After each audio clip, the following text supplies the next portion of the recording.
Last week we had a story about Curious George. Remember that? The little monkey? This week we have another one. Curious George goes to the hospital. Another one I loved when I was little.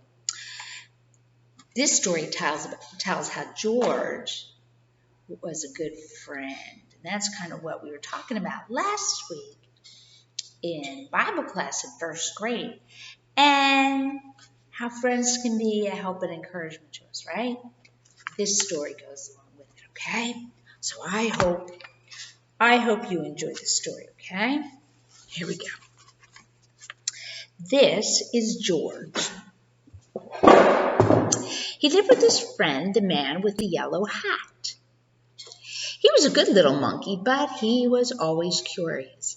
Today, George was curious about the big box on the man's desk.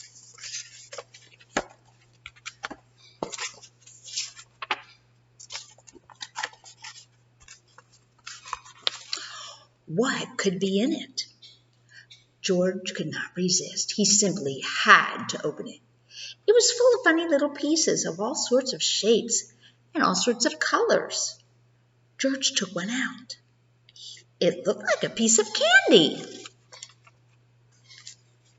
Maybe it was candy. Maybe he could eat it. George put the piece in his mouth, and before he knew it, he had swallowed it. Ew.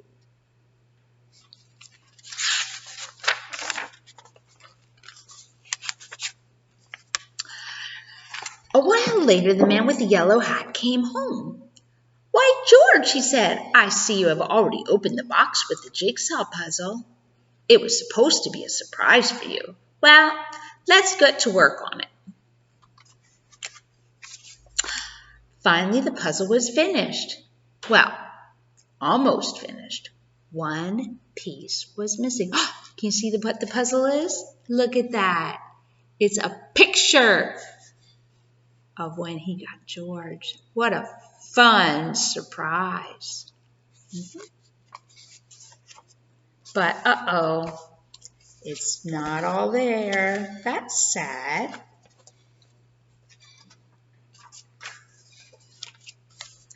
The man looked for it everywhere, but he could not find it.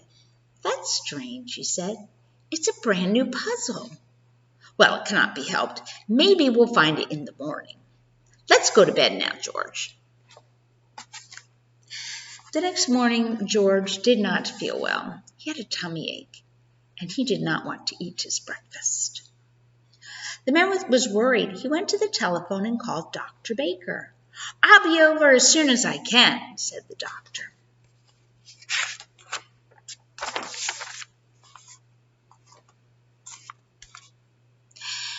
First, Dr. Baker looked down George's throat and felt his tummy. Then he took out his stethoscope and listened. "You'd better take George to the hospital and have an X-ray taken. I'll call them and let them know you are coming." "Don't worry, George," said the man when they were driving to the hospital. "You've been here before. Remember when you broke your leg? Remember how nice the doctors and nurses were?"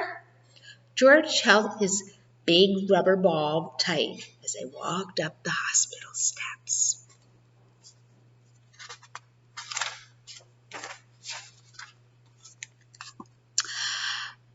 A nurse took them down a long hallway to a room where she gave George something to drink that looked white and tasted sweet.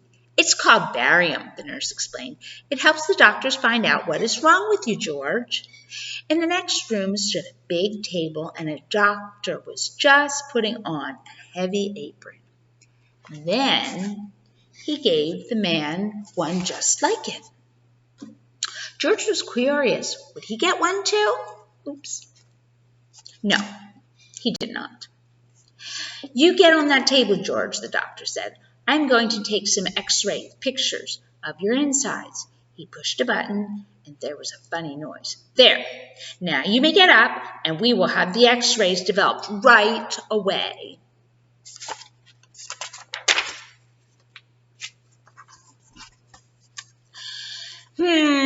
Let's see. There's something there that should not be, said the doctor when they were looking at the x-rays. Why, that looks like... I think that must be the little piece that was missing in our jigsaw puzzle yesterday, said the man. Well, well, well, said the doctor. At least we now know what's wrong with our little patient. I'll stay at the hospital for a few days. George will have to stay at the hospital for a few days. I'll tell Dr. Baker to come right away. They'll put a tube down his throat to get the piece out.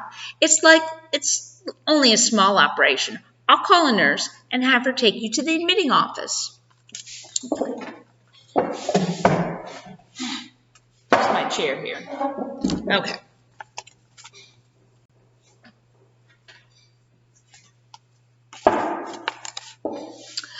Many people were waiting outside the office. George had to wait too. Look, Betsy. Look, Betsy. The woman next to him said to her little girl, there's Curious George. Betsy looked up for a moment, but she did not even smile. Betsy had never been to a hospital before. She was scared. Where's Betsy? There's Betsy.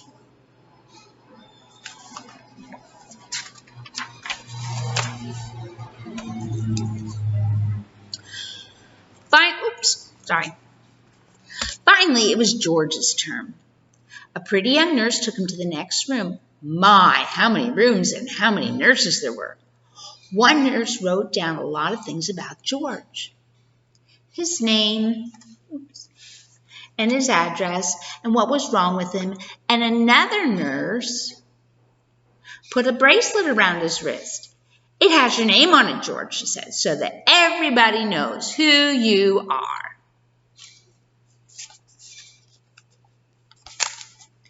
Then the pretty young nurse came back. My name is Carol, she said. I'm going to take you to your room now. We call it in the children's ward, and we'll put you to bed. There'll be lots of children to keep you company.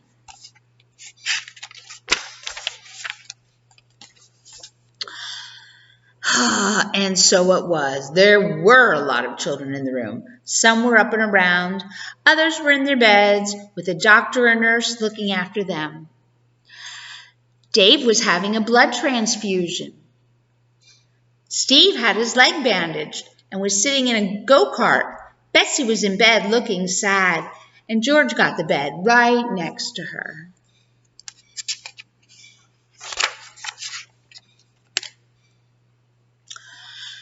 George was glad when he was in his bed at last. His tummy was hurting again. The man sat with him for a while. Now I have to leave you, George, he finally said. I'll be back first thing in the morning before they take you to the operating room. Nurse Carol will tuck you in when it's time to sleep. Then he left. George just sat there and cried. As he had promised, the man was back early the next morning. The nurses were keeping George very busy. One nurse was taking his temperature. One was taking his blood pressure. One was giving a pill to make you sleepy, George, she said. And one was getting him ready for a shot.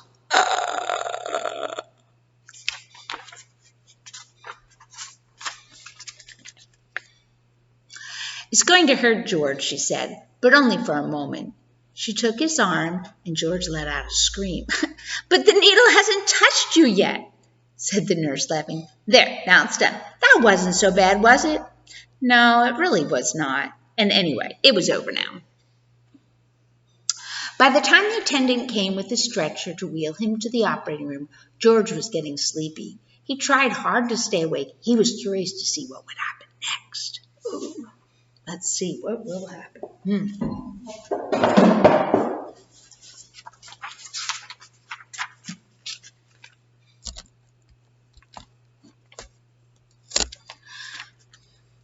He could see a big table with bright lamps over it. Doctors and nurses were all around. They had caps on their heads and masks over their faces. Only their eyes were showing. One of the doctors winked at George and patted his head. It was Dr. Baker, who had been to the house when it all started. He looked funny with his mask on, and then George was fast asleep.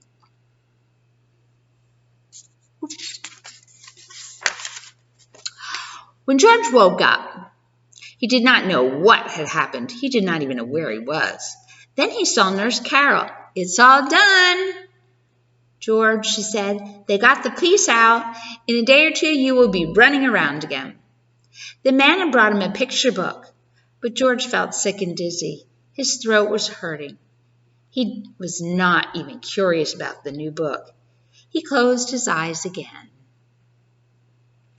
"We'll let him sleep," said Nurse Carol. "The more he sleeps, the better." The next morning, George felt better. He even ate a dish of ice cream. Dr. Baker came to see him, and the man, of course, came too. Betsy was watching him from time to time. She seemed a little less sad, but she still did not smile. Steve wheeled his go-kart over to George's bed. "Tomorrow I'll get up and try to walk," he said. "Boy, I can hardly wait."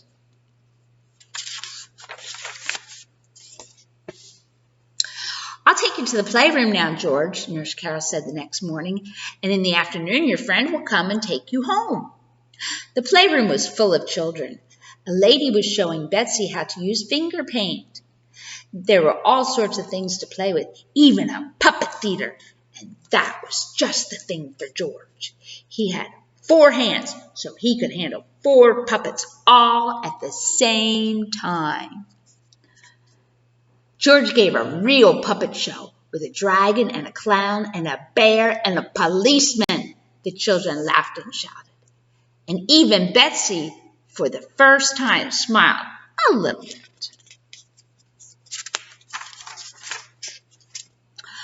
There was a TV set in the playroom and also a record player.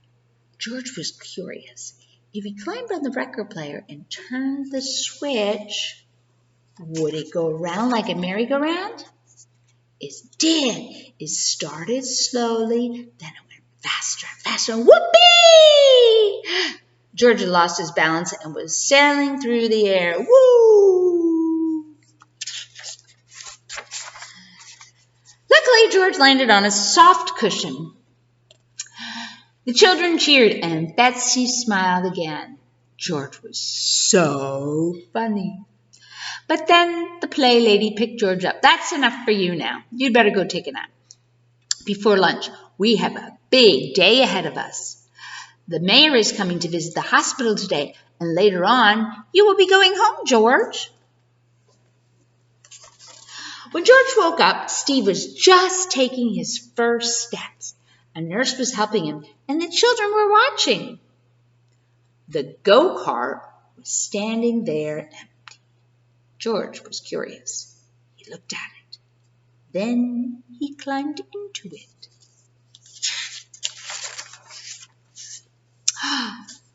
Then he grabbed the wheels, and then, while nobody was looking, he wheeled the go-kart right out of the room.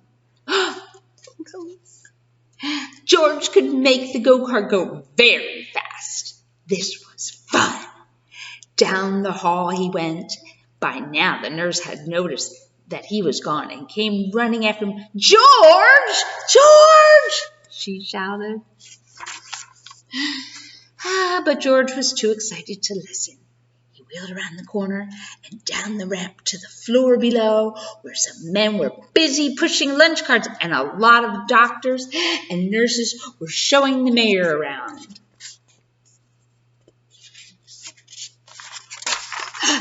George tried to stop, but it was too late. Wham! The go-kart landed right in the middle of everything. Lunch carts tumbled, spinach and scrambled eggs and strawberry jam were all over the floor.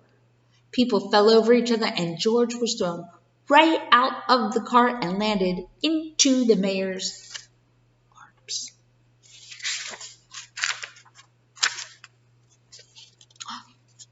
What a mess it was. "You broke all my dishes," someone cried. "He ruined the go-kart," complained another. "What will the mayor think of it?" whispered someone. else. And so it went. Look at little George. Look at little George. Suddenly, everybody looked up and listened from above. Everybody listened. From above came happy laughter. And there stood Betsy, laughing, laughing, laughing. Then the children joined in, and then the mayor started laughing. And finally, everybody just laughed and laughed and laughed. Everybody, that is, except George.